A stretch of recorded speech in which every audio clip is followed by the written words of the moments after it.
I think it's disheartening when you feel the full gravity and the lofty weight of the subject that I both flit around and try and tackle, losing sight often of what I began to talk about in the first place. And I think it goes along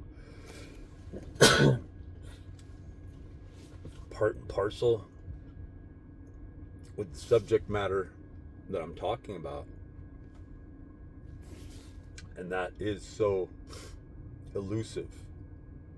You know, I like to cite Nathaniel Gillis's work because he not only touched on this the closest than anybody that I could see out in whatever the mainstream in media is anymore, out in the field, putting it out there, or somebody who finally could get out there without being thwarted and stopped. And even now he's pulling away. He said that he did his last interview a couple months ago off of Through a Glass Darkly with I think it's Patrick Sean Hazlitt. And the thing that I have to say in reference to what Nathaniel talks about, Nathaniel J. Gillis, he has his own YouTube channel as well. And there are a lot of people in the field out here matriculating in one school. And who the teacher is the startling aspect, you know, or the teachers, or the watchers, okay?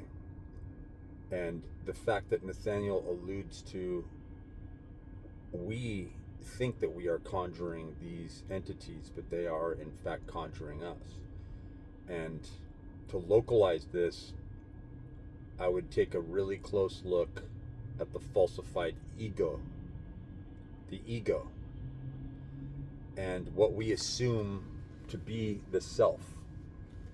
I'm talking about that ego when you get your swagger on. But I'm also talking about your own authentic identity that you've been building. That is presupposed from an early age with females, when it tells you to start to understand your sexual needs, your corporeal, temporal, carnal needs. Fulfill your needs. Understand that this is just the way men are and this is just the way women are. And then the narrative gets bent until antithetically juxtaposed, you have one sex on one side, polemically, and one sex on the other side. And you better believe they are at war. And you see it happen with races, colors, creeds, but now specifically, it is a populous age that we're in. And it really is about me or you. I'm either going to preserve me or I'm going to sacrifice myself and preserve you. And there is an overall doctrine when I talk about the matriculation, a school, if you will, that wants to blatantly show you, look, you made the wrong choice through self-sacrifice. What's your answer now? What's your answer now? What's your answer now? And that means that any time you didn't choose the self, which is the main caveat here, it's the fact that it's not yourself. A big switcheroo took place. The sleight of hand that you would never believe. From an early age, you were conditioned, you were prepped. A lot of us experienced Stockholm Syndrome.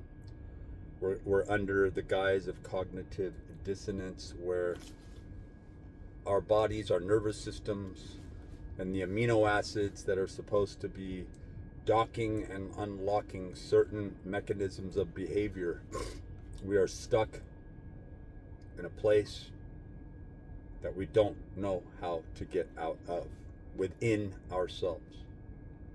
and something else has taken over, and you can see it, how elusive it is. It leaves somebody. It's not always in old age. They're never the same again. You don't even recognize them, and they don't even seem to have the same skill set, because their eyes have seen. They have seen the light, right?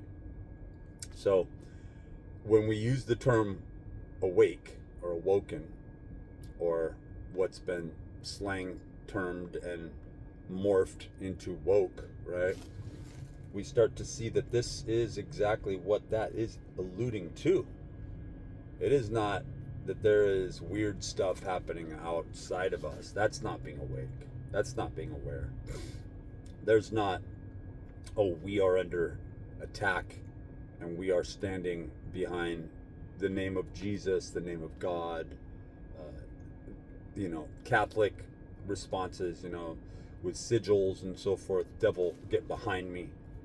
And then the devil, the entity, the demon, if you will, says, yeah, I'll get behind you.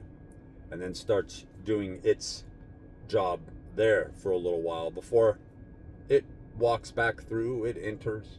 But once it sees it as a waste of time, which there is a great possibility that it never does, because once you think that you have ridded yourself of this, let's just call it a demonic being or entity, here comes your ego again.